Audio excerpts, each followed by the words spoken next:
Imagine becoming one of the most powerful warriors on the continent, all for the sake of vengeance, only to be betrayed and killed before you can achieve it. But when you open your eyes, you discover you've returned to the past.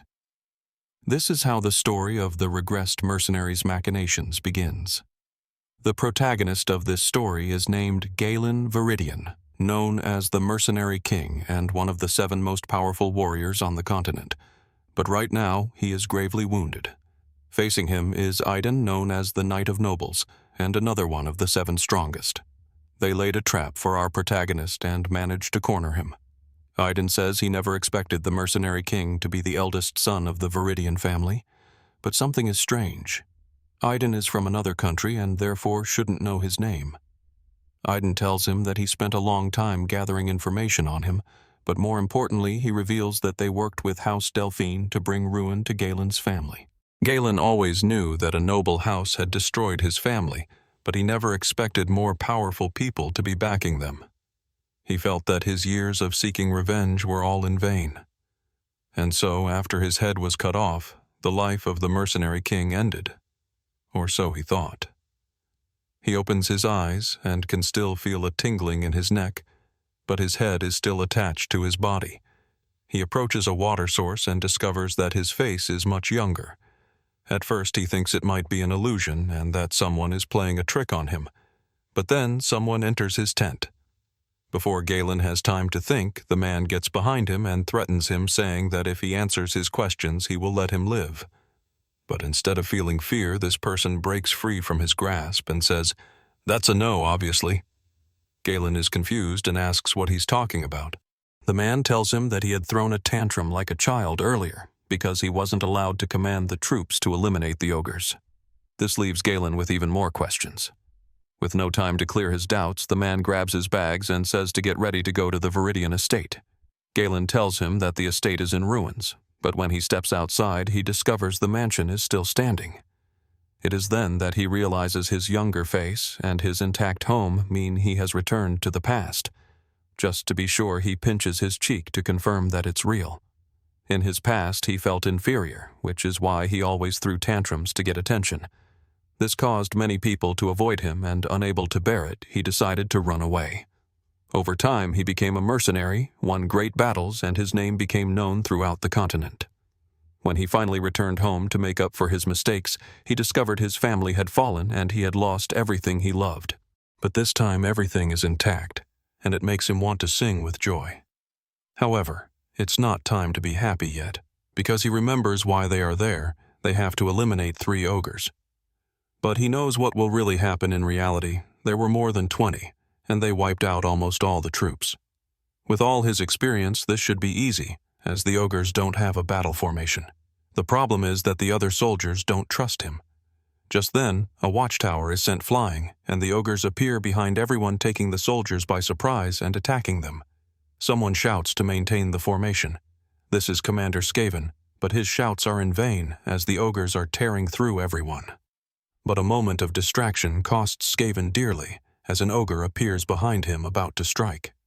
In that instant, Galen manages to push him aside and with great swordsmanship severs the ogre's leg and arm with a single slash, eliminating the first one.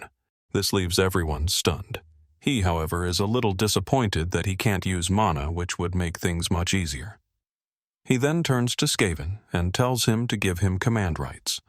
Although this impresses Skaven, he replies that this is not a game, and the soldiers' lives are at stake.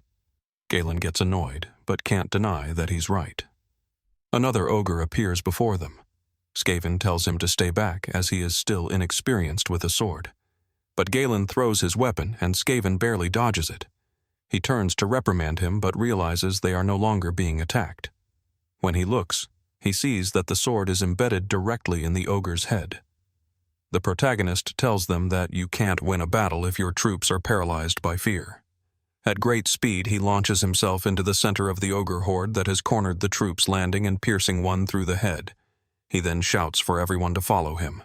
Without wasting a moment, the ogres approach, but are cut down one by one. The commander is impressed, knowing that Galen is at his physical limit, but is using every slight movement to dodge and counterattack as if he were a sword master or perhaps something even greater. Then Galen mocks the ogres and starts running in another direction. The ogres begin to chase him. The troops think he is fleeing, but Skaven finds it strange and looks in the direction he is running and what lies there. He then realizes Galen's plan. Galen thinks to himself that it would have been easier to finish them all, but his body is at its limit, and this is the most he can do. He trusts that the skilled Commander Skaven will understand his plan. As if to prove him right, the troops appear behind them with spears and shields. His plan was to lure the ogres to the edge of the cliff so the troops could push them off. To clear the way, he also lets himself fall. One by one, the ogres fall until none are left. Skaven quickly checks if Galen is okay and finds him hanging by his sword. But as he tries to grab him, Galen's strength gives out and he falls from the cliff. When he opens his eyes, he discovers he's in a bed. Somehow he survived. But when he tries to stand up, his whole body aches the consequences of pushing his body to its limit. Just then, someone enters. It is the maid Binda, who says she is relieved to know he is still alive. Galen hugs her, and she is left speechless. Ever since he was a child, she had always cared for him and gave him the attention that others denied him. In his previous life, he never found out if she had lived or died. Haunted by this, he considers telling her the truth, explaining that he has already died and come back to life once. Of course, Binda doesn't believe him and thinks he must have hit his head. She then calls his actions foolish, asking what he would have done if he had been badly injured since he wouldn't have been able to go to the festival. Since he doesn't remember, Binda reminds him that he promised to go to the festival with his sister. This is a traumatic realization for him. The festival is in 1 week, which means his sister Elena only has 1 week left to live. Just then, she enters the room. Without thinking, Galen hugs her and tells her he missed her dearly. But she shoves him back with great force, declaring that she is still angry with him. Confused, he asks why, and she reminds him that a few days ago he told her he couldn't stand to be near her. He apologizes for it, which astonishes both women as he is not one to apologize to anyone. They joke that an ogre must have knocked some sense into him.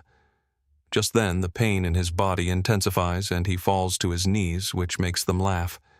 This moment is pleasant for him. In his previous life, he had been a fool. On the day of the festival, his sister had asked him to accompany her, but he was too frustrated about what happened during the ogre subjugation. That was the last time he saw her alive. Hours later, he found her dead, cut to pieces. The door opens and 2 men enter. They are his sister's personal bodyguards who say they are looking for her as she is in charge of organizing the festival. The protagonist asks why she is doing such work, and Binda reminds him that the family has scarce resources and that he is the only one in the city who does nothing. That's why he says he will go and help her, which again leaves them astonished. But this turns out to be a bad idea, as his mere presence makes everyone commit errors and feel very uncomfortable due to his terrible reputation. Just then someone comes running. It's Fergus, a soldier under Galen's direct command. He says he came as fast as he could after hearing what happened with the ogres. Elena tells him he's just in time as he can take Galen away because he's making people uncomfortable. Unable to refute this, he asks to be taken to a training hall. This hall was prepared just for him. In his previous life, he never set foot in it and is impressed by its impeccable condition. Fergus says he maintains the place every day, knowing that his lord's bad attitude is just a phase. There, Galen realizes something in the past. He treated everyone like an enemy, but he was never truly alone. He then asks to be left alone as he has something to do. House Delphine was responsible for his sister's death, which led to a war that annihilated his family. The first thing he needs is to strengthen his body, but with so little time, his only option is to do something risky. Mana is something that helps overcome one's limits, but very few can use it. Thanks to his battle experience, creating a mana core is easy enough, but that alone won't suffice. Thanks to a book he found in the rubble of his home, he learned how to create more than 1 core. He manages to create 3, but this is a great burden on his body. For now, 3 is his limit, but it allows him to have explosive power in a short amount of time. It was this power that made him one of the strongest on the continent.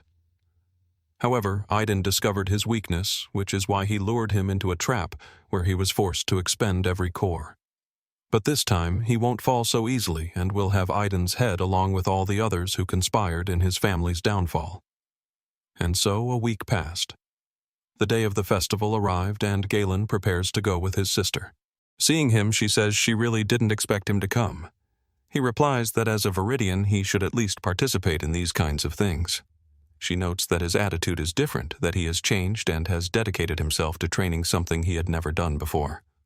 Our protagonist tries to brush it off, but his sister says she is happy that he has changed, that he has returned to his old self. During that week, the protagonist realized that his actions were causing things to change compared to his previous life. That's why he tried to keep a low profile so that things wouldn't change too much, allowing him to use the information he has about what's to come. He and his sister spend the night visiting different places, but the festival is about to end and those who will kill his sister have not yet appeared. Just then, his sister's bodyguards arrive and say there's an interesting stall in an alley, and they decide to take her there. Galen realizes that these two are the ones who will betray his family. Upon arriving at the location, everything is empty. As he examines the area, he notices that the alleys are blocked off to prevent escape. His sister grabs his arm and says they shouldn't look at something in such an untrustworthy place, but one of the guards blocks her path. Then 3 more men appear. One approaches to speak with them, saying, "Here we have the youngest daughter of the family and, as a bonus, the eldest son." The protagonist says, "So it was you who betrayed the family." Unable to hide it any longer, the guard says they received a very generous offer of money, something they couldn't refuse, as they would never have a future if they stayed in this impoverished land. While he is talking, the protagonist cuts him in half. The other traitor tries to use his sister as a shield, but a sword is driven into his head. Just like that, he eliminated the 2 traitors easily. The other 3 are confused. The eldest son of the Viridian family has a reputation for being lazy and useless, but what they just witnessed is the complete opposite. His sister asks what is happening, but he decides to knock her out so he can fight without worrying about her. The assassins approach and say he had planned to kill those 2 from the beginning and just made things easier for them, but they didn't know he was hiding his skills. The protagonist analyzes them. The 2 on the sides are no problem, but the one in the middle has a large amount of mana and will surely be a dangerous opponent. He asks them who they are working for, but they tell him he doesn't need to know, as he will soon be a dead man. The 2 flankers lunge at him, but the protagonist throws a firecracker as a distraction, stabbing one right before the other's eyes. The remaining one takes advantage of the distraction to swing at him, but Galen blocks it easily. With his free hand, he snatches the man's sword, repositions himself, and decapitates him with a single slice. The last one attacks him from behind, but he manages to block the attack, spin around with great speed, and slash him across the neck. However, his opponent strikes back. Because he had gathered a large amount of mana throughout his body, the cut was only superficial. He boasts that Galen can never defeat him. In response, Galen turns and lands a couple of kicks to his face, increasing the distance between them. The man again says that with such weak attacks, he'll never win, but then he falls to his knees, coughing up blood. The blows were stronger than he thought. This should be impossible. With his level of reinforced strength, he shouldn't feel any damage. The protagonist is using his 3 mana cores. He lunges at him, and with each attack he begins to overwhelm his opponent with a burst of speed and strength. The other is on the defensive and realizes his sword is cracking. After one more strike, his sword breaks and he receives a deep wound on his chest. Before he has time to scream in pain, he is stabbed in the stomach, then cornered against a wall. Galen asks him again who he is working for. In a desperate attempt to complete his mission, the man pulls out a dagger to kill his sister, but mana projectiles restrain him. The protagonist tells him that someone of his level would surely heal easily, but what would happen if... They shatter his core. With his sword, he begins to grind against the man's core. Desperate, the other man tells him this is dangerous as it could create an explosion that would kill them both. But Galen, with a confident look, tells him he can handle it. Seeing no hesitation in his eyes, the man confesses that it was Count Desmond who was looking for a pretext to start a war against his house. Connecting the dots with what he knew from his past life, Galen realized that the Desmond family was under the command of Duke Delphine, who used them to initiate a much larger plan. He then thrusts his sword deeper. The man desperately begs for forgiveness, but someone who tried to kill his sister deserves none. He completely pierces the core, creating a massive explosion and leaving behind a large pool of blood. But this isn't over yet. In one of the abandoned houses lay the corpse of Count Desmond's son. They were going to use this to make it seem as if the Viridians had killed him, thus starting a war. So he decides to eliminate the evidence, burning the entire place down. He then lifts his sister and leaves unaware that someone was watching him. This was the man in charge of ensuring the mission's success. Seeing that they had failed, he gives his report to his superiors, who don't believe a word he says since Galen is known to be useless, and these excuses have no basis. But the man explains everything he just saw and says he has a more effective plan to eliminate this problem. After someone tried to kill his sister, they decided to cancel the festival. Many don't believe that Galen was the one who saved her, but he doesn't seem to care. At mealtime, he is given only a piece of cake. He asks why he is receiving dessert before the main course. Binda tells him that the house's financial situation is in ruins. To make matters worse, the merchants are angry because the festival, their main source of income, was cancelled after only one day. And to compound the problems, the protagonist has no money to appease them. While he is thinking about what to do, a servant arrives saying someone is looking for him. Upon arriving at a small bar, he sees someone beating up Commander Skaven. This is Kane, heir of House Logris and Galen's cousin. They don't have a good relationship, as Kane has always treated him like a subordinate and made him spend all his money. But there's something the protagonist doesn't know. Kane came here because he was offered a deal. The same man who was in charge of killing his sister offered that if Kane killed Galen, Duke Delphine would support his house and break the foolish alliance they have with House Viridian. Returning to the present, Kane says he beat Skaven for asking about the rumors circulating about Galen.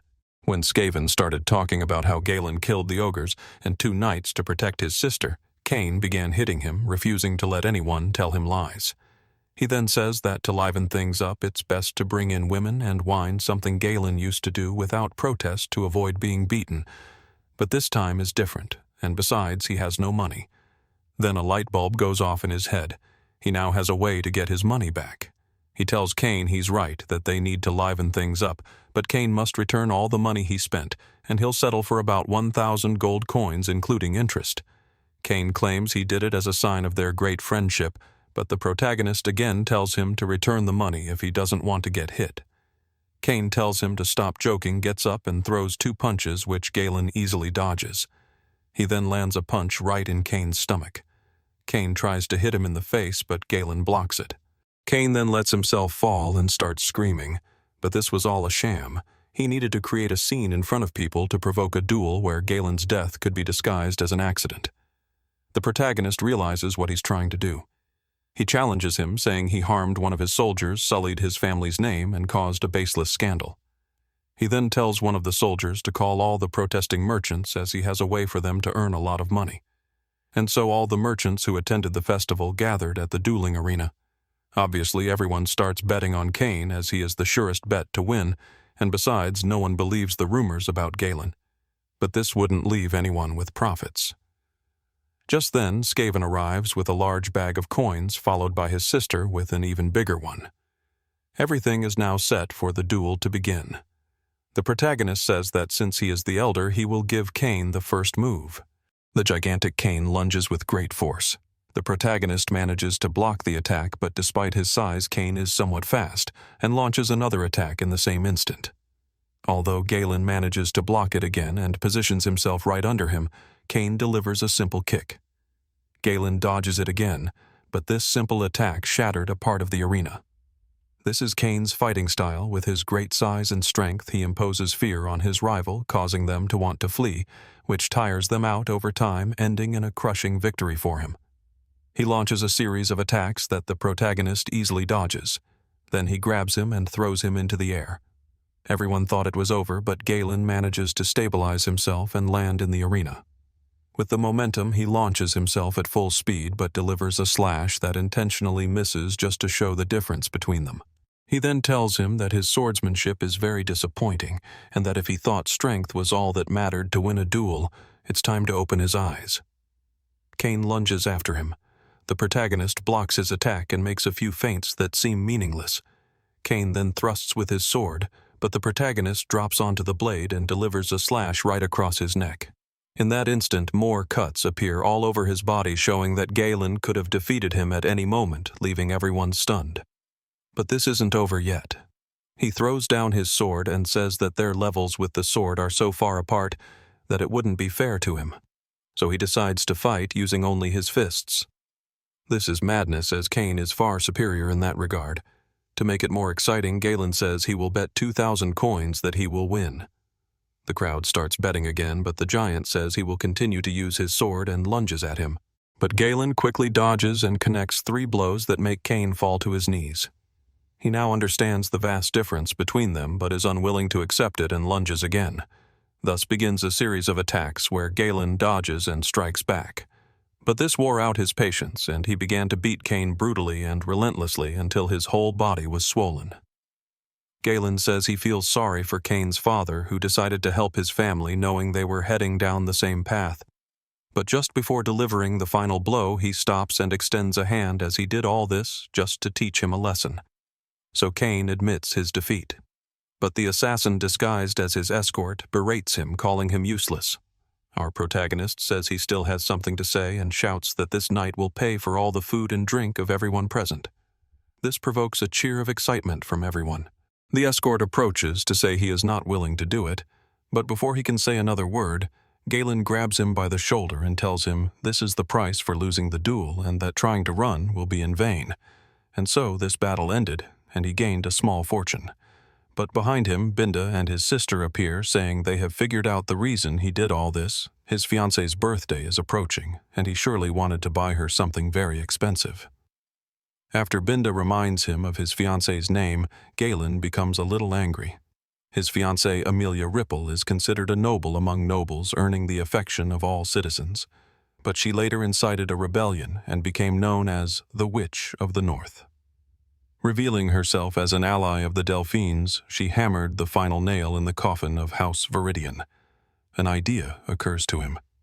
He asks how long until his father returns to the territory. Binda tells him he will be back in 7 days, which is more than enough time to pay a visit to his fiancée and get some money out of her. Amelia is known throughout her territory as someone overly kind, capable of giving away her expensive shoes, so a girl wouldn't have to walk barefoot, and providing food and shelter for the needy. But the truth of all this is something different. Her father always demanded loyalty from all his subjects, but she prefers to get her hands dirty to win them over, thus gaining everyone's support so that no one can dispute her fitness to be the heir of her house. While she was taking a break, her maid informs her that Galen has come to visit and wants to talk about a merchant guild. This is because she has secretly created a guild. All the materials that his father always needed for the reconstruction of the Viridian base in the Forest of Beasts are being bought by them to recover funds and prevent them from going to a house that will soon be in ruins. As if that weren't enough, they are hiring all the soldiers who abandon the Viridians at a low cost. When she is in front of Galen, she tells him it's quite rude to visit without notice, but our protagonist tells her that her birthday is in a few days and he just stopped by to leave some flowers for his fiancée. Curiously, he adds he bought them from a merchant guild called Eraton. That is the name of her guild. Realizing where he is steering the conversation, she says she will leave now that she has received her gift. But Galen orders her to stay. This paralyzes her. She feels a strange pressure. What's even stranger is that this man used to be unable to even look at her or utter a single word in her presence. Our protagonist gets straight to the point. He wants 10,000 gold coins. She retorts that he visited her out of the blue and is now demanding money. Perhaps she suggests they should cancel their marriage. He replies that he knows she never intended to maintain the marriage anyway. He also knows that she is secretly gathering power to be ready for the succession battle, and if anyone were to find out, she would have her head cut off. Her expression changes, and she warns him that saying such things in these lands is dangerous. Galen says he won't tell anyone, but he wants something in exchange for his silence. She tells him not to worry because he will never leave this place alive. She calls for her personal escort. This is Bernard, someone who in his past life was compared to the best sword in the north. Galen says that if they kill him, there will be a war. But she already has a plan. She will claim that her fiancé entered unannounced, caused chaos, and her escort had to kill him to protect his lady. And so she gives the order to kill him. Both men draw their swords, but the first attack comes from behind. An assassin tries to stab Amelia, but Galen deflects the attack and sends the assassin flying. He then lunges towards Bernard, remarking that this house knows nothing of chivalry. But Bernard retorts that Galen arrived unannounced and is harassing a lady in her own home. He catches Galen's sword between his arms and thrusts, but Galen uses it as leverage to spin, landing a blow on his hand that makes him drop his sword. As Bernard falls, Galen connects another blow to his chest, creating distance between them. Bernard knows that these are the movements of someone with vast battle experience. Amelia, annoyed that Galen is still alive, orders him to bring her his head. Bernard readies himself and tells Galen to come at him. But our protagonist simply looks at him and says that a mere escort knight cannot give him orders. This obviously irritates Bernard, who lunges at him. His rapier moves with great speed and makes a small cut on Galen's cheek. But this is just the beginning. Galen blocks every attack that comes his way. He blocks another thrust and takes the opportunity to attack, but Bernard catches his sword between his arms again, the same move as before. Galen tries to use it as leverage again to land another blow, but this time is different. Bernard uses that same arm to slam him against the floor and launches another attack. Our protagonist rolls on the ground to create distance, but he is now unarmed. As Bernard pulls back his sword, he says that Galen's reputation as a useless fool must be a lie, as those movements can only be learned by someone with extensive battle experience. He adds that they would only work against a barbarian. Galen knows this will be difficult. With Bernard's technique of only thrusting at the head, anyone would want to close the distance. But due to his large size, Bernard has the advantage in close combat. However, defeating him is not impossible. Galen sends a thread of mana behind Bernard, which grabs his own fallen sword and strikes the back of his neck. As Bernard flinches, Galen lands a powerful blow right across his face, making him fall to his knees. But it's not over. Galen follows with a slash that Bernard barely manages to dodge. Realizing he's a difficult opponent, Bernard tells Amelia to seek refuge as he can no longer guarantee her safety. From now on, he will go all out. This only excites Galen as he hasn't found an entertaining opponent since he returned in time. Bernard unleashes a large amount of mana, making the air heavy. He tells our protagonist that his words sound more like those of a mercenary than a noble. But Galen retorts that he is a noble and a simple escort knight shouldn't speak to him that way. This leaves Bernard speechless for a moment, and with great rage he lunges. His thrusts become even faster and more savage, making them very difficult to dodge. He even advances, forcing Galen back. Our protagonist launches a counterattack, but Bernard manages to deflect his sword and, using Galen's own force, puts him in a vulnerable position and thrusts again. This would have been the end, but Galen used his own shoulder to take the damage and attacks again. Bernard deflects his sword once more and sends him flying with a kick. Our protagonist thinks this is quite fun. With his relentless attacks and great physical strength, Bernard is completely dominating the fight, and with the mana he possesses, it's almost impossible to win. As the other man lunges again, Galen activates his third core. With it, his strength and speed increase so much that in a single movement he disarms Bernard. Just as he is about to deliver the final blow, someone shouts, "Stop!" causing the tip of his sword to press lightly against Bernard's forehead. The one who shouted was Amelia. But behind her is Binda holding a knife pressed to her neck. How did this happen? Well, it turns out that while Amelia was escaping, she went to find the guards to face Galen with greater force, but she found them all defeated. In the middle stood a cloaked woman.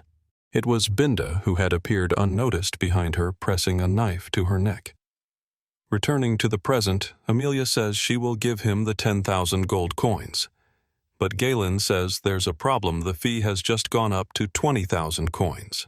Thus ended this little dispute between couples, which left several soldiers unconscious and Bernard arguing with Amelia. He tells her she should have studied Galen more to discover his true abilities and subdue him easily. But no one expected him to have an ability that allowed him to become as strong as a high-ranking knight in such a short time.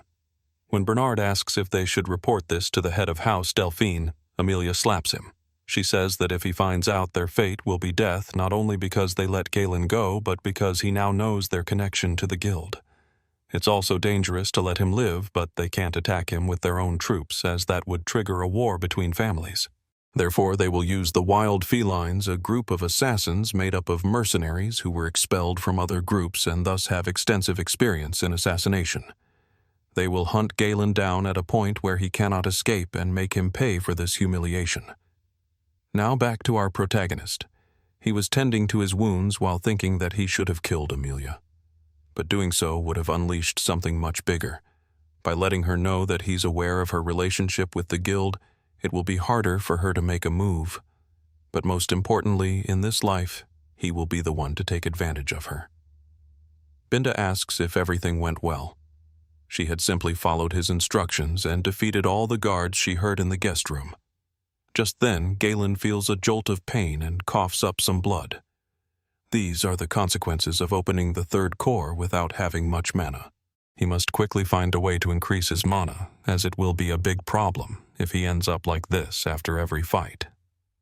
Binda takes his hand and says his mana flow is a mess. With a needle, she strikes key points on his hand.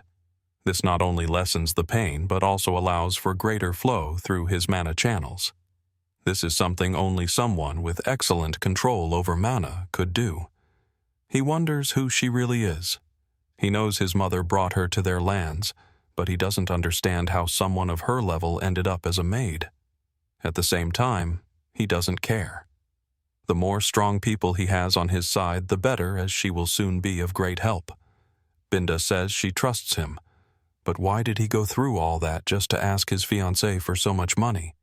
Galen says there is something he wants to buy, and only she could give him that much money. This leaves Fergus and Binda a little worried, as there would be problems if she told his father. But he calmly tells them that nothing will happen. Out of curiosity, Fergus asks what he wants to buy. He tells them, "The red branch from the forest of beasts." This is complete madness. In that place there are extremely dangerous beasts, and his house has been trying to survey it for decades without success. Fergus tries to persuade him against it, but Galen changes the subject and asks if he has located the person he was ordered to find. The old man says yes, but his condition is a bit delicate. He doesn't think he'll be of much help. Galen says he doesn't care, as long as he's alive, it's fine. But Binda tells them they must return to their lands quickly. He replies that Amelia won't let him go easily and will look for a way to kill him, so he won't reveal what he knows. That's why he needs a new captain for his new troops. He arrives at a house that is almost in ruins in the middle of the forest. From it emerges an elderly man with a long beard. Seeing his appearance, Binda asks if this is really the man they came to find, as he doesn't look like someone who could do anything in a battle. But upon seeing that Galen is a noble, the old man tells them to leave and not waste his time. But Galen tells him that he knows his true identity. He is Gilliam, leader of the Ratatosker Mercenary group. This group was peculiar, as only those who were experts in the use of almost all weapons could join. Although this group no longer exists, they were so famous that they were known throughout the continent, and the leader of that squadron was Gilliam. Realizing they know his past, Gilliam throws an axe that grazes Galen's head. The others get in front of him, as the old man's presence has changed, becoming more intimidating. But Galen calms them, saying he knows how to cure his daughter's illness. She has eternal punishment, a disease that has no cure for those who suffer from it. Have a high fever. Red spots appear all over their bodies and they cough up blood. But most importantly, they suffer until their very last days. Just at that moment, his daughter has a spasm of pain, and the imposing man's figure vanishes, replaced by that of a desperate father who doesn't know how to calm his daughter's suffering. This is not the first time Galen has seen this. In his previous life, he tried to recruit him but arrived too late. After his daughter died, Gilliam took his own life, having no more reason to live. Seeing the state of his house now, Galen realizes he has already sold everything of value to find a cure. At that moment, his daughter breaks into tears, saying she no longer wants to live. This was the call to action. But Binda stops him, saying they must leave immediately. Whatever he plans to do will be useless, as no doctor or priest can cure this disease. That's why it's also called the disease sent by the gods. But Galen reminds her that she herself said she trusted him. He then hands her a piece of paper and tells her to get everything on the list. The cure for this disease will be discovered in a few years, and the recipe became widely known because it turned out to be very simple to prepare. The downside is that the ingredients are very expensive. For someone like him with a good memory, recalling the preparation is simple. After a short while, he had it ready. Gilliam didn't hesitate to give it to his daughter. He had been searching for a cure for so long, and now a stranger was offering one. After a while, the spots on her body disappeared. Stunned, they can't believe it. He says that not even sacred power had any effect. Galen explains that sacred power is not omnipotent.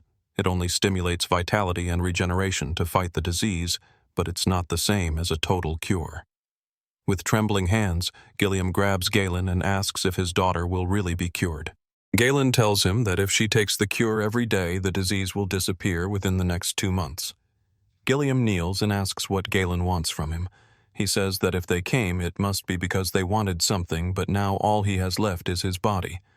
If Galen wants him to be his dog or his slave, he will be. But Galen says he doesn't need a slave. What he wants is the leader of the Ratatoskr mercenaries. When he looks into his eyes, he sees a powerful longing for something. With an axe, Gilliam cuts off his ponytail. Just doing that brings a change in him. He walks to one side of the room and asks if anyone else came with them. Our protagonist tells him that everyone he sees here is his companion. He then asks if anyone holds a grudge against him. After Galen says yes, and that there will be more in the future, Gilliam throws his spear. It flies to the distant trees, and he pulls on the rope tied to it. When it returns, it has pierced someone through. He grabs the intruder by the neck and asks who sent him. The man is still confused as everything happened too quickly. Gilliam then asks Galen what they should do with this man. But Galen says he knows who sent him, and begins to draw his sword, saying he didn't want to do this here. But Gilliam stops him and says he will finish the job. With a single hand, he ends the assassin's life. He then kneels again and swears that from this day forward, he will serve only Galen Viridian. Thus, Galen obtained the loyalty of the man who would soon be the commander of all his troops. After this, they are on their way to the Viridian lands. They had to buy 2 carriages, one to carry Gilliam's daughter, and the other to carry all his weapons. On the way, Binda tells him that Amelia has already made her move and sent a dangerous group after him. She tries to warn him that this group specializes in assassination, drug trafficking, and human trafficking, so they must be very careful. Galen asks how she knows all this if she only stays at the castle. She tries to play it off, saying she might have read it in a book. To calm her, our protagonist tells her they have Gilliam on their side, so there's nothing to fear. Just then a tremor occurs and 2 assassins emerge from under the ground going after Gilliam. He pulls out a sword and an axe and manages to block their attacks. At the same time, he disarms them and lands 2 blows that finish them off. But they were just a distraction. From above, a gigantic rock falls. Gilliam stops the horse and the rock lands right in front of them. Though it didn't kill them, it now blocks their path. More assassins appear from behind, completely surrounding them. One of them speaks directly to Gilliam, calling him a coward who dissolved his group just for his daughter. This man was a former member of the Ratatoskr. Gilliam asks who he is, but this only angers him more. He says Gilliam has gotten so old that he doesn't remember his old companion. Seeing that Gilliam says nothing, he gives the order to kill him. Galen asks if he needs help, but Gilliam says he can handle it alone. Besides, it seems they have business with him. 4 assassins were very close to attacking him, but with a single movement he cuts them in half. But this is just the beginning, and the others are approaching. One by one he defeats them without them having a chance to land a blow. They are ordered to disperse, but Gilliam gets on his horse and, swinging his axe for greater momentum, approaches and lands a blow, killing 3 in an instant. Though they now have him surrounded, it was a mistake on their part because he swings his axe once more, eliminating most of them. Their leader had already positioned himself for a surprise attack, but Gilliam manages to block it. The man throws his daggers and kills the horse, forcing the old man to dismount. In that instant he attacks again. Gilliam blocks it again, but the man hits him with his shield, forcing him back with great strength. Gilliam tells him that he is no longer the leader of any group, that he is just a subject of Galen Viridian. This angers the man even more, and he lunges at him again. Gilliam blocks it again, but the man says that when he dissolved the group he lost his life's purpose and had to find a way to survive since then. Gilliam swings his axe, but the man dodges it and tries to connect with a kick which is immediately blocked. But the blow was so strong it broke the shield. He then says he would have given his life for Gilliam, as it was an honor to belong to that group. But the person he so admired threw it all away, and now has returned as the lackey of a noble. This only makes him want to kill him more. He throws 3 more daggers, which Gilliam deflects. Without wasting time, he slashes, which the other dodges again, but then counterattacks. Although Gilliam blocks it, he attacks with another weapon. The man jumps to dodge, landing behind him, and using the daggers that Gilliam deflected, he throws them and they hit his shoulder. The old man swings again and the other jumps to dodge it and is about to land a direct blow, but Gilliam stops the weapon with just his hands. He then realizes that Gilliam is using mana, which means he wasn't using his full strength. He lands a punch to his face, sending him flying. Gilliam approaches him slowly, asking that if what he wanted was revenge, he had a moment when he was very vulnerable, so why didn't he take advantage of it? The man says he visited his house several times, but the commander he so admired was no longer there. There was only an old man not worth killing. Gilliam returns his sword to him, saying that he now serves someone else, but at this moment he will give the greatest honor to an old companion and will face him as the commander of the Ratatosker group. The man undoubtedly lunges at him, as this is what he always sought. He launches a series of cuts that Gilliam blocks. He then launches more slashes, but each one is easily dodged. The old man blocks his sword and manages to stab him. The man tries to counterattack, but is left in a vulnerable position. Before delivering the final blow, Gilliam says he will always remember old Valerius, captain of the 5th Division of the Ratatosker Mercenaries. This brings a final smile to his face, and thus he obtained the end he always sought. To honor the name of his old friend, Gilliam takes his weapon. Just then, Galen appears, saying that if they sell everything they have, they'll get a good haul. He also realizes that Gilliam is more impressive than he thought. In his previous life, he only heard stories about him, and those stories helped him lay the foundations to become the mercenary king. He then asks if he knew this man, and Gilliam says he was an old companion. This only makes him think of his own old friends, and he wonders what they are doing. But perhaps he will see them very soon. Thus ended the assassination attempt by Amelia. After 2 days of travel, they are back in the territory. Seeing Gilliam's thoughtful face, Galen asks him what he thinks of his lands. He stumbles a bit, but before he can say anything, Galen says the territory is shit. The houses are too old, the land is not being harvested, and most of the men are sent to the army. Gilliam says he knew Viridian had a constant struggle against the barbarians, but this is much worse than he imagined. Galen says he will change all that. That's why he's going to need his help. No matter what he has to do, he will save his territory. But as they were entering the city, they see that his father has also just arrived. And as the heir of the family, he was brought to a meeting with the most important people in the territory. There he learned that House Ripple has stopped sending them resources. Instead, they are stockpiling food and troops as if something big was going to happen. In his previous life, he never liked his father, thinking he was too cold and strict. But now he sees him with different eyes. He can see the fatigue and the great burden on his shoulders. Just then, his father says he heard Galen went to the Ripple territory.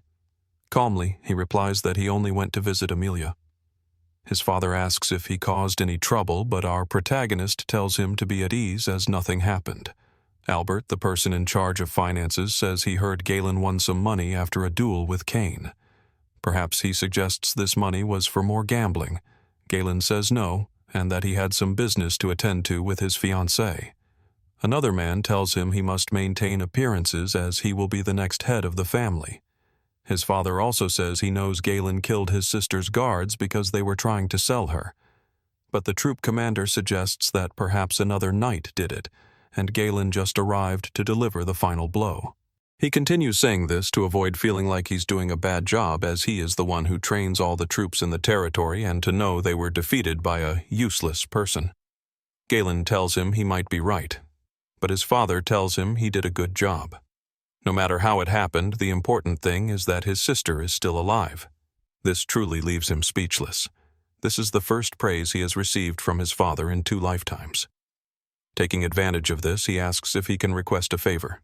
The others stop him, saying that if he wants more money, they won't give it to him. But Galen says he wants to explore the forest of beasts. This leaves them speechless, but the answer was more than obvious, a resounding no. Later he tells Gilliam and Binda what happened. Binda says it was normal for them to say no. Gilliam reviews the plan, saying they plan to use the money Amelia gave them to explore the forest of beasts, a place from which nothing that enters ever comes out. That's why they decide to make their next move. Just then his father tells him to stop, as they did not give him permission to enter. But Galen says he asked only out of courtesy, not for permission, as it was something he was going to do sooner or later. This is because not far from the forest there is a huge deposit of mana stones. These stones contain a large amount of mana and are so rare and valuable that mages would pay a great deal for them, as they have all sorts of uses, like creating magic tools, scrolls, and even magic circles.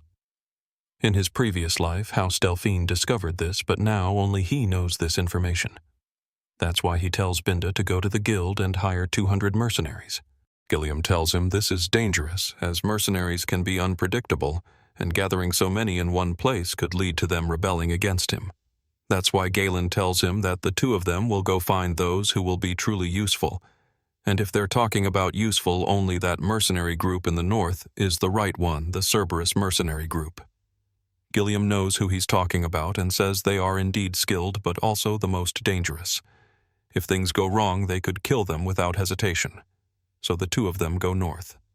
At the mercenary camp, there are drunks people fighting among themselves and some causing trouble. One of them sees them approaching and gives the alert that a noble is coming. If he's naive enough, they could take a lot of money from him. But when he looks again, Gilliam grabs him by the head. He screams, alerting the others. He tries to tell Gilliam he doesn't know what he's doing, but as if it were nothing, Gilliam sends him flying with just one hand. This enrages the rest, and they quickly surround him. Someone appears and says that no matter if he's a noble, he can't just come in and do this, and he shouldn't think he'll get out alive. But Galen just looks at him in silence, and then tells him to shut up and call their leader. The man, without showing a hint of his anger, starts spinning his mace and says, Galen must take responsibility for what they did, and throws it at him. But just before it reaches him, Gilliam cuts through the chains with his sword, stopping it in its tracks. This shocks everyone. Noticing that he won't get anywhere by talking, Galen orders Gilliam to rough him up a bit. Gilliam pulls the chain tied to his arm. The man could do nothing against the old man's immense strength and then gets hit with his own weapon. But 3 more were already on their way. Gilliam breaks one's arm, spins to gain momentum, and then throws him against the rest. Another group was approaching, but with a single glance he stopped them, paralyzed by fear. Galen dismounts from his horse and asks how long they are going to make them wait. Just then another man appears. This is Kaor, the commander of the Cerberus mercenaries. He asks why they are looking for him. Galen says it's obvious, for a job. But Kaor asks what kind of person first beats people up and then asks for a job. Our protagonist tells him to consider it a greeting. Kaor warns that if he greets them the same way again, they will go to war. But now it's time to talk business.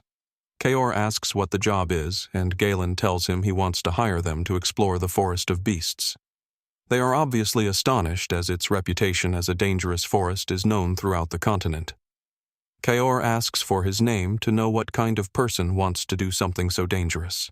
Galen reveals his identity, but the reaction he gets is pure laughter, as everyone knows his reputation quite well. Kaor tells him the auditions are over and there's nothing more to talk about. The rest raise their weapons, but Galen asks if they are afraid. He was told that this mercenary group was quite skilled, but it seems it was just a rumor. Kaor gets serious and says they are mercenaries and therefore don't take jobs that don't make sense. But our protagonist tells him that only the weak make excuses.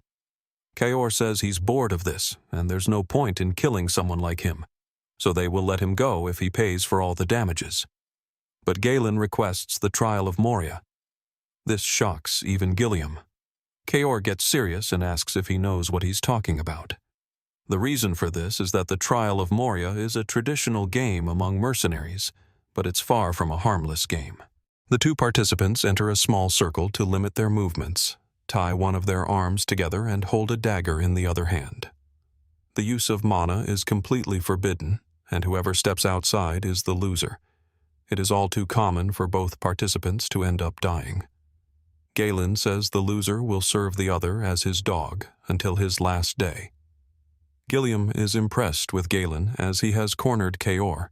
Rejecting this duel means admitting his weakness, and in the world of mercenaries that strips you of any privilege.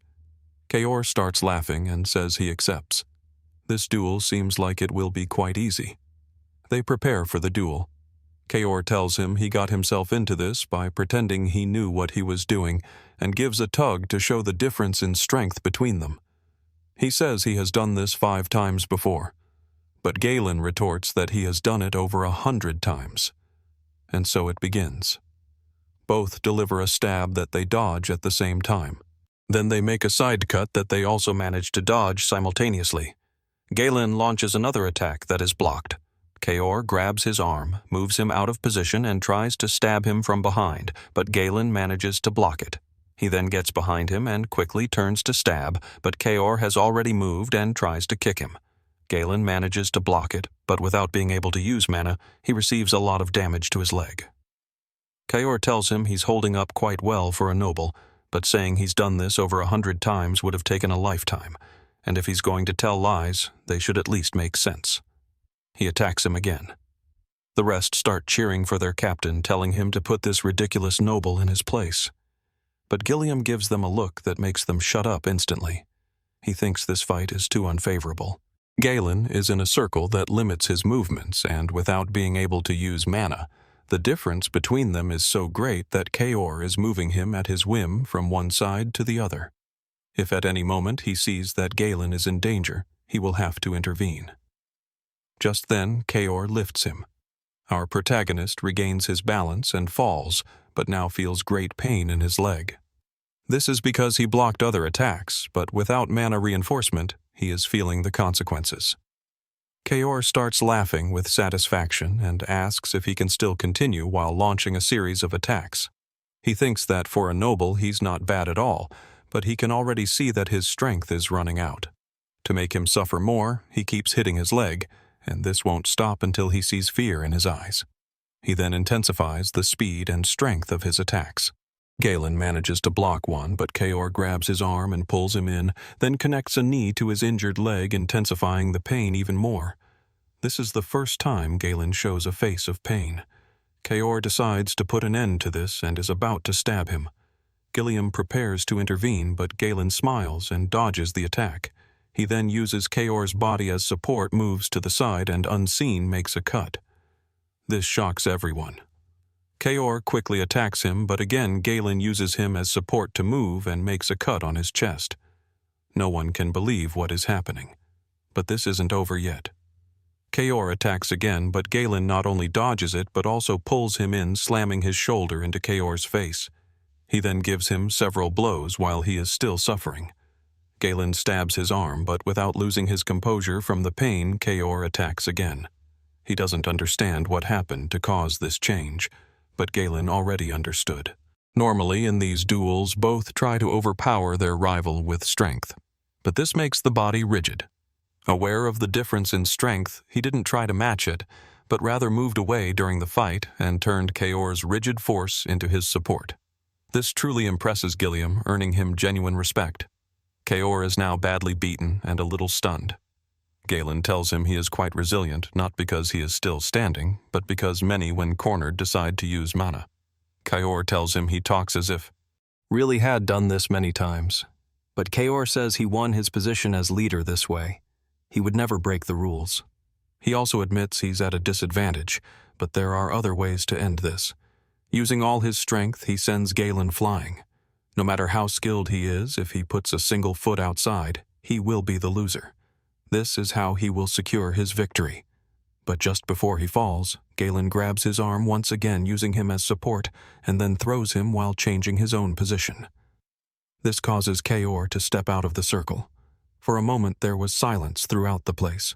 Kaor can't believe he lost and asks how on earth he managed to do that. But Galen tells him that attitude is not good, especially towards his new master, and pulls him back into the circle. Kaor is a bit confused and says the duel is over. The protagonist tells him he's right, but now the training for his new subordinate begins. He lands a hard blow that knocks him to the ground. All trace of confidence he had vanished. Desperately, he says he already stepped out of the circle and according to the rules it's over. But Galen crouches down and tells him that on the battlefield there are no rules. Kaor curses and asks what kind of noble he considers himself, but our protagonist says not to question his master and starts beating him fiercely. The rest don't know what to do as they watch this massacre. Just then, Kaor screams for him to stop, but Galen lifts him and tells him he's still inside the circle. For the first time, fear invades him. Desperately, he turns to tell the others to go ahead and kill him. They don't hesitate to draw their weapons, but Gilliam steps in their way and says he will kill anyone who decides to intervene, making them tremble with fear. But he's not the only one. Kaor is now gripped by fear and without hope turns to see Galen, who asks if they can continue. He then lands another hard blow. He always thought nobles were quite pathetic. No matter if they were narcissistic, arrogant, or treacherous, if you threatened them a little, they always crumbled, and it was easier to steal their money. That's how he earned his nickname, the Dog. But now there's nothing left of that nickname, and so Galen defeated the leader of the Cerberus mercenaries. He then orders them to bring water and bandages if they don't want their leader to die. The rest quickly obey. Gilliam was watching this truly speechless. The unruly mercenaries are docilely obeying Galen. It's because he showed them directly and mentally who the leader was here. After this, and after bandaging and cleaning up Kaor, Galen hands him the paper specifying that they now work for him. Kaor signs it and returns it with a bit of disdain, but Galen looks at him sternly, making him show a very docile attitude. He then grabs his hand and says that from now on they are a family and he hopes to work well with them in the future. And so a few days passed. Outside the territory, all the mercenaries that Amelia hired are gathered. Some complain about the time, and others mock the fact that they were hired by Galen. Maybe if they pressure him a little, they could get a lot of money. Just then, someone catches everyone's attention. It's a man of great size and enormous muscles. This is Gordon the Muscle. He tells them he heard what they were talking about, and that they should unite to make those demands and get more benefits for little work. So if they give him a few coins, he offers to be their representative, as with his large size, he can impose fear. This easily convinced the others. In the distance, they can see someone approaching on horseback. It's Galen. Seeing that he's coming alone, Gordon says they should all go together to impose even more fear. But as they get closer, they can see more people behind him. One recognizes Kaor and the rest of the Cerberus mercenaries. How could such a dangerous group be walking silently behind this useless man? Galen approaches them, sees Gordon, and asks if he is the leader. Gordon, without his initial confidence, says yes. The protagonist gives him a light pat and tells him to gather the rest because from this moment on, they will begin the clearing of the forest of beasts. Thus, on the outskirts of this same forest, a small camp was set up to serve as their base. They pooled all the resources they could. While Binda was adjusting his armor, his entire clearing team was ready in front of him. He asks Binda for the exact number of troops. She says he brought 148 mercenaries. The Cerberus group has 41, and counting the 3 of them in total, there are 192 people with battle experience. He also asks if she explained all this to Skaven, as he is the commander who guards the entrance to this forest, and since they are entering without permission, they need someone to cover for them. She says yes, and to his surprise, Skaven was in total agreement, but only if Galen would be the one to command this expedition. He then speaks to his troops, telling them that behind him lies the dreaded forest of beasts, well known for having dangerous monsters and an infinity of unimaginable dangers. But still their job will be to open a path. The reactions were immediate, and many began to protest, saying they were only told they had to open a path in a forest, but never that it would be in this dreaded place. Galen, without losing his composure, says that whoever wants to leave is free to do so, but if they manage to complete their mission, he will triple the pay they have already received in advance. This is definitely madness. Even Kaor thinks this kind of promise would only be made by a lunatic, while Gilliam says that Galen always has a backup plan. But Binda tries to dissuade him, telling him they can't do this as they spent every last penny they had buying supplies for all the troops. Although he can't deny she's right, he thinks that if he finds the mine, they will never have to worry about money again. So he asks if she trusts him. After a sigh of defeat, she says yes. And so he gives the order to enter this dreaded place. The mission is not complicated. As he said before, the important thing is to open a path. So they began to cut down the giant trees. As they fell, they started cutting them into pieces to make them easier to move. Meanwhile, another group begins to dig around and extract the roots to clear the path for the carriages to enter easily. In his past life, Galen once read the travel log of Count Delphine. Thanks to the map inside, he drew his own mental map, creating a faster route to the mine's location. His main concern is to get the money to be prepared for the machinations that will occur against his house. But seeing him work so hard attracted attention. Kayor is a little surprised to see a noble work so hard. The rest talk about how he's probably doing it to show the dignity of nobles or simply to show off. Binda tells them to stop talking and get back to work, but she can't deny that some of them have a point. She tells Galen to stop what he's doing as he paid the mercenaries to do that kind of work, and if he continues, the respect they have for his position will be taken lightly. He says he doesn't care. The more people working, the faster they can finish this, as this is not a place where it's good to stay for too long. She again tells him she will trust him, but also says he talks as if he has been in this place before. Even this didn't go unnoticed. Kayor, with a bit of envy, says he has a woman who cares for him, but she's also a bit foolish since they were paid to enter this place, but she entered of her own free will. This provokes Galen to give him a light tap and a small argument begins. But something seems to worry Galen. Here we discover that House Delphine, along with other noble houses, managed to conquer the kingdom and put a new dynasty in power. At this very moment, they organized a massive exploration in this forest, although the reason or what they were looking for was never known. But at least he obtained a record of the place along with all the dangers and how to face them, which helped him prepare everything.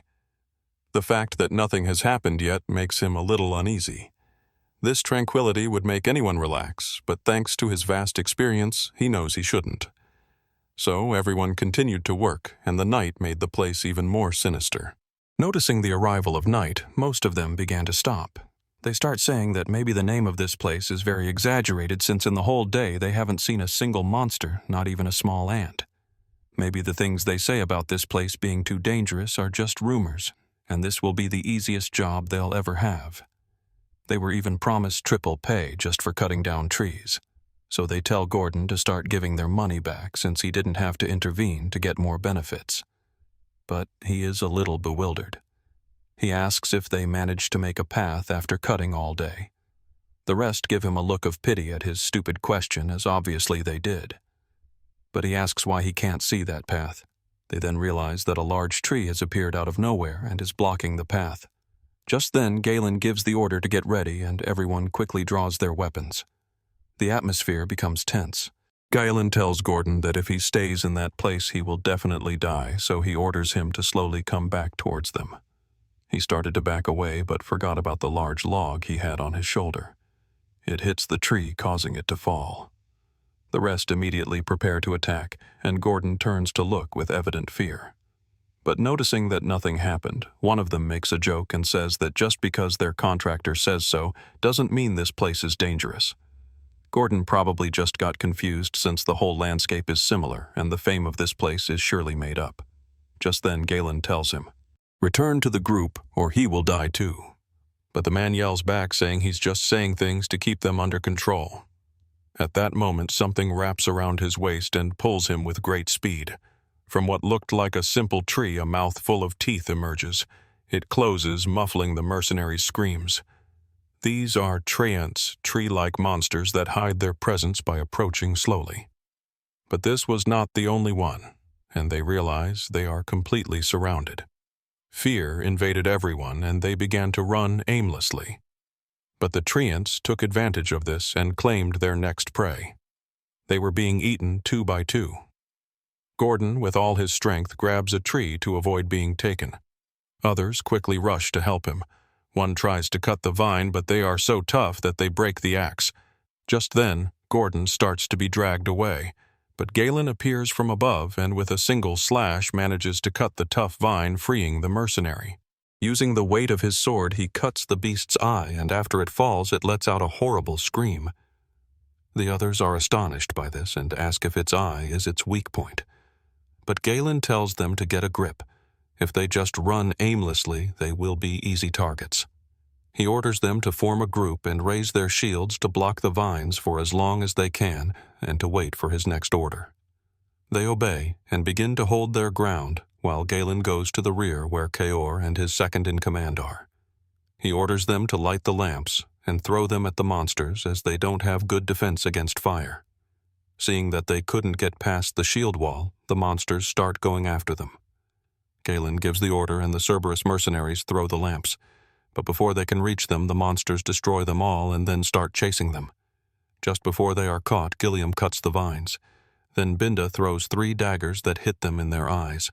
Galen tells them to start covering the others, while the rest wait for the signal to attack as he will act as a distraction. He slowly approaches one and it tries to attack him, but with a single cut he severs the vines. Seeing this, more monsters start going after him, but he manages to cut and deflect their attacks at great speed. One tries to crush him, but Galen manages to cut it and does a great leap to pierce its eye. This causes the other monsters to surround him. Considering this the signal as the monsters have turned their backs, Binda orders the attack. The lamps fly, and this time they hit their target. The fire quickly begins to consume them, but Galen tells them not to stop attacking. They throw more and more lamps until the fire becomes so intense that it looks like a forest fire is about to start. The other warriors are stunned. At first, fear of being trapped in this fire invades them, but their worry disappears when they see they are not being attacked. But Galen shouts that this is not over yet. They have only just burned their barks, and now they will show their true form. Immediately a vapor fills the entire area. Gilliam and Binda look for Galen to tell them what's happening. He tells them that what they managed to burn were just their shells, and the fire meeting the moisture of their bodies caused this vapor to appear. But now they will see their true forms. When the wall of smoke disappears, grotesque monsters appear. Without their hard shells, their speed increases. The rest try to retreat, but Galen raises his sword and tells them to ready all their weapons because from this moment on, a hand-to-hand fight will begin. Leading the group, he is the first to attack.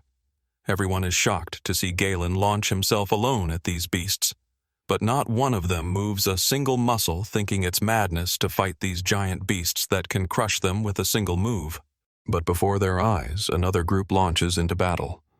These are the Cerberus mercenaries led by Kaor, who has a big smile as he was waiting for this order. Behind them and at a slower pace goes Binda, but still none of the other mercenaries moved.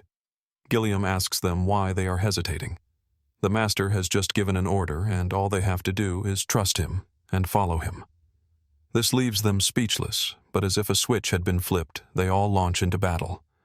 They know that somehow the young master of Viridian will find a way to get them out alive. So Galen gives the orders. He tells them to form groups to distract them and avoid too many casualties. Now that they don't have their shells, they can be cut even without using mana, so they don't have to be afraid.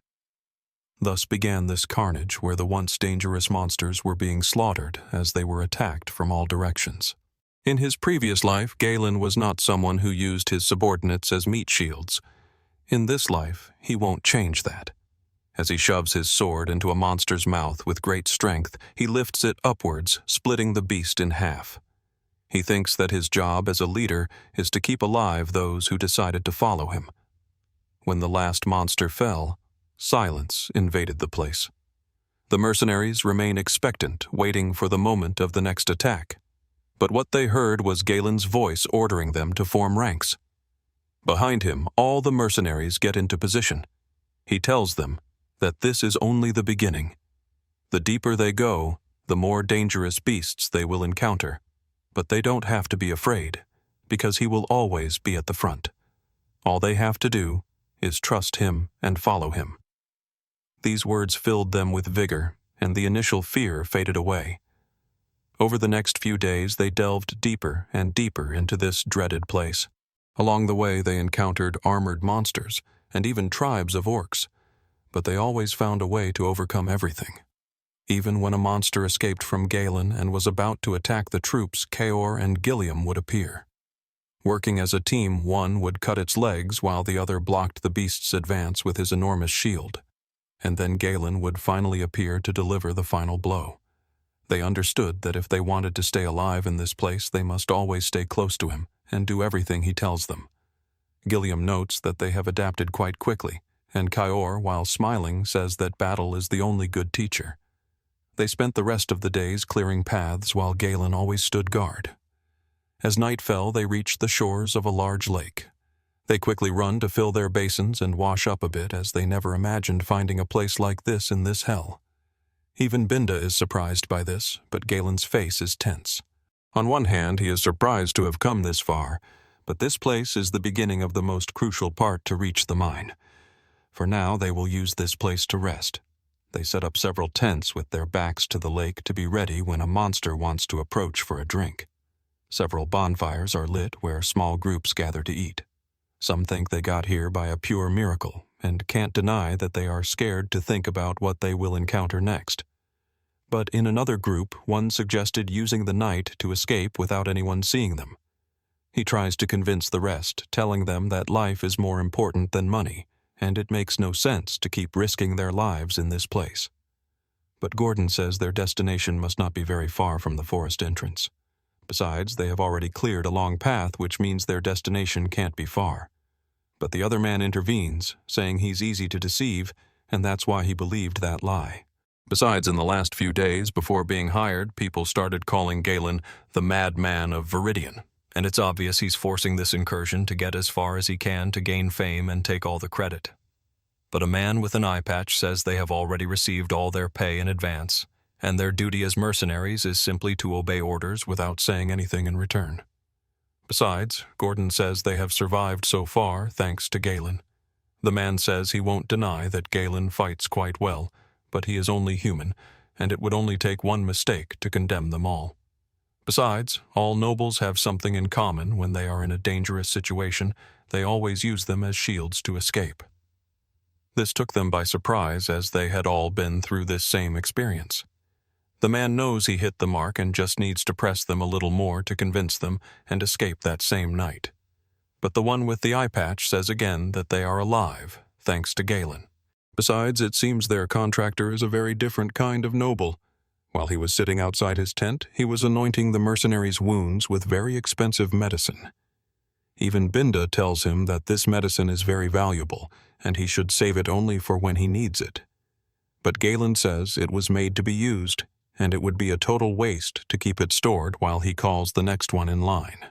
The man with the eye patch says that the medicine he is using is one of the most expensive, and he showed no hesitation in sharing it with the rest. Besides, he doesn't seem like the type of person who uses others as objects. At that, the rest raise their voices in agreement. This provokes the anger of the other man, who thought he had them in his hands. If only the other hadn't interfered, he could have escaped that very night. Just then, Galen appears, telling them to stop the useless chatter and take the opportunity to rest while they still have time. But then he calls Gilliam for a chat. But on the way, Kaor asks if he's not going to do anything about that man, saying that if it were up to him, he would have ripped his tongue out. But Galen says to leave him. Even someone like him can be of some use. But now there are more important things. When they are all gathered, he asks how many lamps are left. Kaor says 24, and this worries him a little. He tells them that since they entered the forest, they were attacked day and night, but for the last 2 nights they haven't received any kind of attack. Although Binda and Kaor don't understand, Gilliam does. He says that this means they have entered the territory of monsters that attack at night, and they must be quite dangerous to make the other monsters in the area hide. Galen agrees and says that from this moment on, the most dangerous part will begin. So everyone went to sleep. One of them is Gordon. A light begins to illuminate his face, and when he opens his eyes, he sees a floating lamp right in front of him. This makes his whole body tense up, but the lamp falls as if it had been dropped. He was still confused by this, but suddenly a grotesque-shaped creature appears next to him. This provokes a scream of fear that wakes everyone up. When they go to see him, they find him swinging his axe wildly. To others, it looks like he's hitting nothing, but he can see a transparent creature dodging each of his attacks. Someone asks him what's wrong, and Gordon, still afraid, says there was a creature right next to him. But this confuses the others, and they tell him there's nothing there. He then realizes that the creature has disappeared. They consider that maybe he had a nightmare from having been fighting creatures for several days. So they start to walk away while he tries to convince them that he didn't imagine anything. Just then, the second-in-command of the Cerberus mercenaries appears and says he's not lying. He saw the same thing, a floating lamp, and then a long, transparent creature. Then more and more gathered, and they all shared the same testimony. Some say they are lying since they couldn't see anything but the one with the eye patch. Says that maybe they couldn't see it, but it's certain there is something here. Just then, Galen appears and says he is not mistaken. They gather in a tent while the rest of the mercenaries start to group up and draw their weapons. There, Galen tells them that at this moment they are being surrounded. This shocks the others as they can't feel the presence of any beast. He says it's normal, as this is one of their abilities. They probably started following them before they reached the lake. These are creatures that rule the night and are known as phantoms, the night hunters. They have the ability to camouflage themselves in the darkness. This means it's impossible to see them, and as if that weren't enough, physical attacks don't work on them. They steal their prey's light source to lure them into the darkness and attack them. This makes them fear these creatures for two reasons. One is knowing they attack in swarms, and the other is that for the last 2 days the lamps have been disappearing. Even Kaor feels his skin crawl and says he won't let any creature make him feel fear this way. They have to strike first to take them by surprise and kill as many as they can. But Galen says the best they can do now is wait for them to make the first move. Binda says she agrees with Kaor. Besides, they have already lost many lamps and should take advantage of the fact that they still have the upper hand and that this is keeping them at bay. But our protagonist says this would only make them more aggressive and change all their hunting methods. And most importantly, they would lose the opportunity to finish them off in a single attack. This last part catches Gilliam's attention. He asks if there is an effective way to finish off these creatures which are probably intangible in a single attack. Galen says yes and proceeds to explain his plan. The phantoms have them surrounded on 3 fronts and must be approaching at this very moment. But having camped with their backs to the lake is in their favor, as it prevented them from being completely surrounded. And although it seems they are at a disadvantage, they have the initiative in this battle. He says they will divide the troops into 3 groups. First, the shield unit to resist the attacks. Then the crossbow unit to contain these beasts. And finally, the attack unit commanded by himself. While the 2 units contain these beasts, they will begin to surround them from the left to trap them and finish them all off together. This plan sounds feasible, but Binda remembers that these beasts are intangible when they attack them, so how can they do any damage? Kaor says that using mana might work, but the problem is that not everyone is a mana user. But to reassure them, Galen says he was already prepared for this and has distributed magic scrolls to all the troops. After getting ready, the roar of the beasts signals the beginning of their hunt. The shields were already in position as the monsters started to go after them. In the diary of the Duke Delphine, it is explained that they found a way to finish off these beasts. If they are exposed to a light source, their bodies become visible and any attack becomes effective. That's why he handed out scrolls with light magic. When broken, they produce a light that illuminates the entire area, a simple spell with no attack power, but in this case, it's deadly. The phantoms reveal their true form, resembling eels with several tentacles, but it's not time to panic. The crossbow squad attacks. The arrows hit their targets, causing these beasts to start going after them. But behind them, the attack squad is preparing. This small attack group, formed by only 4 people, is more lethal than it seems. While Gilliam blocks the attacks and separates the phantoms into small groups, Kaor attacks the stragglers from all directions to make them panic. Binda serves as support to attack those who try to defend themselves. And finally, Galen, with his great skill in handling large swords, cuts off the head of a small group with a single slash. This is the attack power of the small elite force of Viridian. But this will not be an easy fight, as no matter how many they kill, these monsters still have a large number. They also became more aggressive, and despite being exposed, they start to attack the troops who have run out of arrows. But before they are attacked, the group led by Galen arrives to defend them. He quickly orders them to hold the formation to surround the beasts. But just before they attack, one of them emits a strange sound, causing them all to start escaping. Galen thinks they are more intelligent than he thought, as they escaped just before being surrounded. But he also orders Binda to locate the queen, the one with the horn on her head.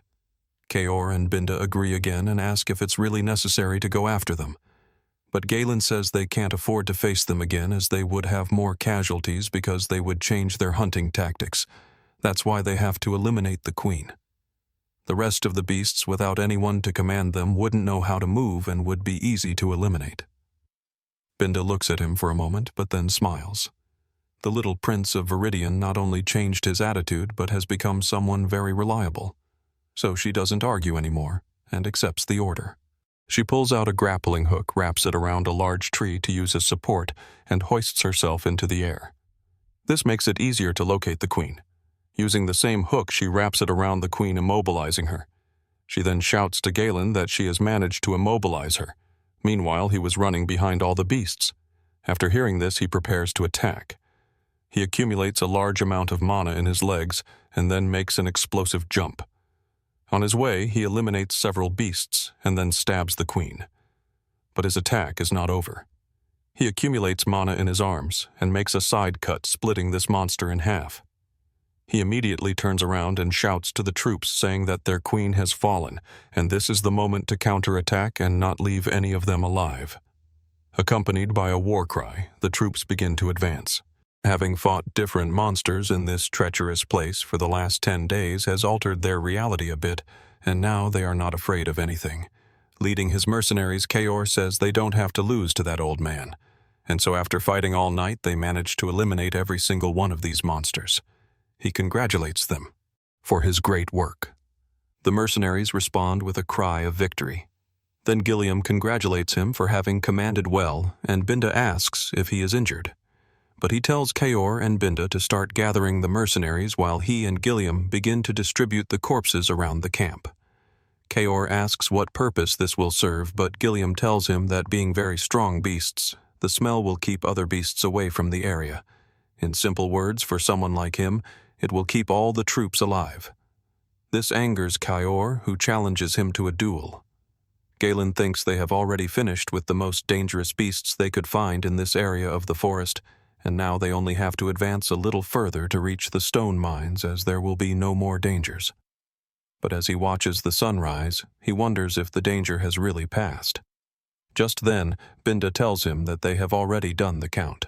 The Cerberus mercenaries are all accounted for, but of those she hired, 3 are missing. Kaor, with a proud smile, says they can't be compared to any other group of mercenaries. But there's something strange about this. For those 3 who are missing, no corpse or any trace of being attacked was found. The mercenaries start talking among themselves and discover that the one missing is the one who tried to convince them to flee, and if his corpse wasn't found, it means that in the middle of the battle he convinced 2 others and fled the place. And they were right. The 3 were lost in the middle of the forest. One stops to listen and realizes that the sound of battle has ceased and no monster can be heard. They think that everyone has already been annihilated. Just then, the one who convinced them to flee turns to tell them to stop talking and concentrate on getting away. But the other 2 were standing still, trembling with fear. When he approaches to ask them why they are not moving, one, still trembling and afraid, barely manages to raise his arm and tells him that behind him there is something. When he turns to look, a large shadow of a beast with red eyes is watching them. Taking advantage of the daylight, all the mercenaries start working. Their efficiency has improved greatly, and they began to advance faster than before, something Kaor noticed. He says he has never seen such organized mercenaries before. Gilliam teases him, saying he should learn a little from them, which he doesn't deny. But he also tells Galen that it would be a shame to lose this group after this expedition. Galen tells him not to worry, as he plans to hire them as his personal guard. It is said that a poorly organized group of mercenaries could not defeat a small army of soldiers, but this group has already surpassed any other mercenary group. Combined with the experience they gained in this harsh place, they will serve as a great base to expand his power. Just then, Gazelle, the second-in-command of the Cerberus group, says they have finished scattering all the phantom corpses and that they haven't received any attacks from these monsters all day, which made the work easier and less dangerous. Galen feels they are close to their destination, but can't be excited until they finally complete this mission. Just then, Binda arrives from scouting the area, and he asks if she found anything up ahead. She says yes, with evident excitement, and he knows what that means. He orders them to cut faster as their destination is only a few meters away. As they get closer, they can see a light. Everyone is mesmerized by the sight. There, Galen tells them that this is the reason he undertook this dangerous mission. In front of them is the deposit of top-quality mana stones of an impressive size. A small piece can be sold for a good amount of gold, but in front of them, they have stones even larger than a person. Binda hugs our protagonist and asks him how he knew about the existence of this place. Gordon and the others are still in a stupor, thinking that if they bring these stones back, they will become disgustingly rich. But a voice tells them they are not going anywhere. Their lives end here. This voice belongs to Malice, the man who escaped and encountered a huge beast. After saying this, he falls. The rest ask how he got here as they go to meet him, but Galen stops them and swings his sword to dissolve the fog, revealing a grotesque sight of monster corpses, some already down to the bone and others recently eaten. The mercenaries are scared by this, and even more so when they also see human corpses. Binda and Gilliam ask for further instructions. Galen says that it seems getting these crystals will be very difficult. Judging by the size of the deposit, it seems to be the nest of a high-ranking monster, and seeing fresh corpses means the beast is still nearby. He thinks there was no record of this in the Count's diary, and did not expect this variable at all. He orders everyone to be ready for battle. But when he turns to look at them, a giant serpent of a monstrous size was behind them. Noticing it has been discovered, it launches an attack. He quickly orders them to disperse while he launches himself directly at the beast and manages to land a blow on its head, but the sword simply bounces off. He then uses the beast's own body as support to launch himself once more, and lands in a position to stab its head, reinforcing himself with mana along the way. But not even this could make a small wound on this beast. This even leaves Gilliam stunned while Kayor asks what its scales are made of. But the beast opens its gigantic mouth, from which poison pulses. Galen does a flip to accelerate his descent and avoid being hit by this poison. But he also realized its tail was approaching. He tries to deflect it with his sword, but doing so is impossible. He ends up falling. Binda worries about him, but this monster began to move quickly throughout the area, separating the mercenaries into several groups. But before they are crushed, Gilliam and Binda begin to save them all, while Kayor organizes his troops to be prepared for the next attack. Everything turned into chaos in an instant. Galen can hear all of this, but there is something strange in his gaze. This monster is a crimson python, a high-level monster from this forest, and they always nest in mana crystal deposits. But the problem is that its habitat is deep in this forest, and this one is too far from that place. Their chances of winning are very slim, and it would be best to retreat and wait to devise a plan. But doing so would be throwing away all the effort they put in. As he breaks a piece of crystal, he absorbs all its energy, and his mana core begins to glow. Galen prepares to hunt this monster.